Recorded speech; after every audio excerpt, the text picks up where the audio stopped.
Think about how many times you said yes today. Yes to the favor.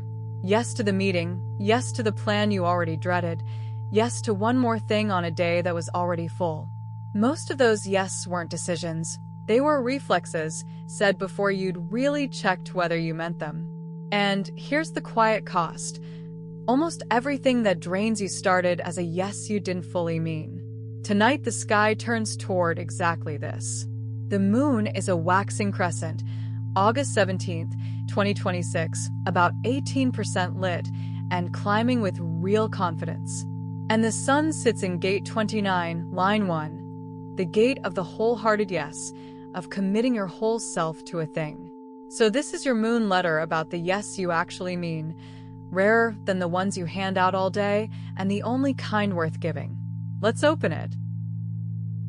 The crescent tonight is about 18% lit, noticeably fuller than a few nights ago, and climbing with a new steadiness. She's past the fragile beginning now and leaning into her growth, giving herself to it fully. And that's the thing worth noticing about her. The moon never gives a half yes to her own becoming. She doesn't grow reluctantly or resentfully, or while secretly wishing she were doing something else. When it's her time to fill, she fills completely, without hedging, holding nothing back. There's no such thing as a moon that's technically waxing but not really committed to it. She is all the way in. And tonight she's a small mirror for a question we mostly avoid. What in your life are you actually all the way in on? And what are you only pretending to be committed to, giving it a reluctant, resentful, half-hearted yes while your real energy leaks out somewhere else? The crescent grows wholeheartedly. She's asking whether you do anything the same way. The energy tonight leans toward commitment, the felt sense of leaning your weight into something rather than keeping one foot out the door. Waxing crescent energy is about building, and you can't build on a maybe.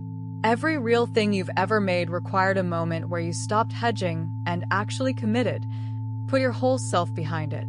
That's the charge available tonight, the quiet power of being all the way in on something instead of scattered thinly across a dozen half-yes.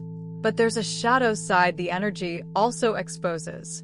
When you're committed to too many things at once, you're really committed to none of them. Your yes gets divided into so many pieces that no single piece has any force. So tonight's energy isn't only asking you to commit. It's asking you to notice where your yes has been spread so thin it's become meaningless, and to consider gathering it back so that when you do say yes, there's a whole person behind it. In human design, the sun is in gate 29, line 1. Gate 29 is the gate of saying yes, of commitment, perseverance, and the power to give yourself fully to an experience. It's the energy that signs up, dives in, and sees a thing through. But gate 29 has a famous shadow. It says yes too easily. It can commit out of enthusiasm, or pressure, or sheer momentum, and find itself deep in something it never truly chose. That's why the wisdom of this gate is not saying yes more. It's making sure the yes is real before you give it. And line 1 sharpens this perfectly. Line 1 is the line that feels the pull toward a new commitment, the anticipation before the leap.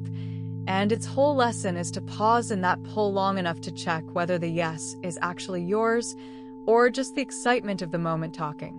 Line 1 at its best doesn't kill the yes. It makes sure the yes has a foundation under it.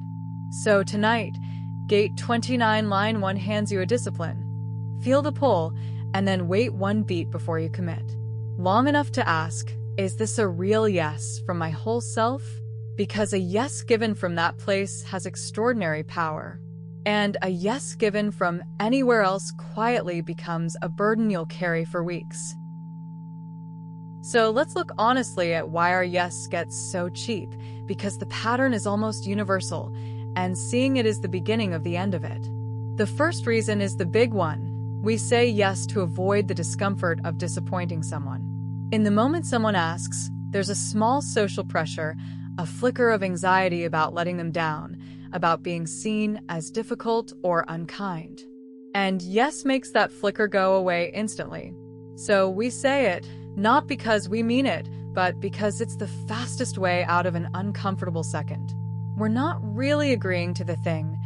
We're buying our way out of a moment of tension and paying for it later with hours of our life. Second, a fast yes feels generous, but it's often just conflict avoidance wearing generosity's clothes. We tell ourselves we're being kind, giving, easygoing, but real generosity is chosen. It comes from a full place, and it's freely given. A yes said out of fear of disapproval isn't generosity. It's self-abandonment with a smile on it, and some part of us knows the difference, which is exactly why resentment follows. Third, every automatic yes quietly spends energy you didn't budget for. You have a finite amount of time, attention, and care in a day.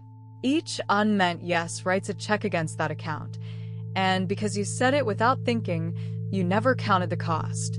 Then the bill comes due. The evening gone, the favor that ate the afternoon, the commitment you'd give anything to cancel. And fourth, the sum of it all, a life of half-meant yes becomes a life you quietly resent.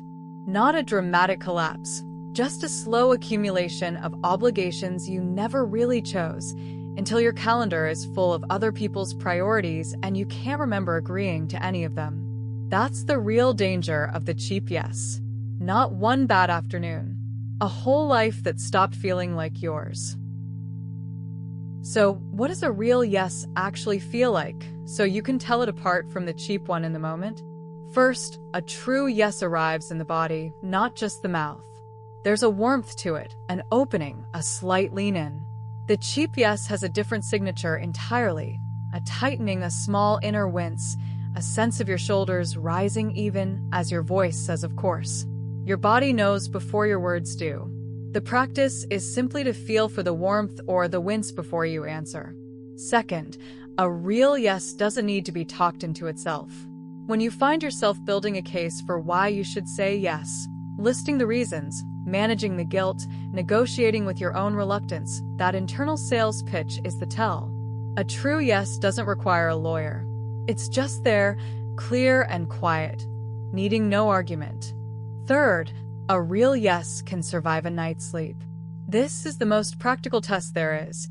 The true yes is still yes in the morning, and the false one curdles overnight into dread. Which is why the single most valuable sentence you can learn is "let me sleep on it," because it lets tomorrow's clearer self make the call instead of tonight's cornered one. And fourth, the deepest marker, a real yes leaves you fuller, not emptier, for having said it. There are commitments that cost you energy and give you more back, the ones aligned with what you actually care about. And there are the ones that only take. A true yes, over time, feels like an investment that pays you. A false one just feels like a leak. So the question underneath every request isn't only "can I do this?" It's "will this fill me or drain me? And am I willing to spend what it actually costs?"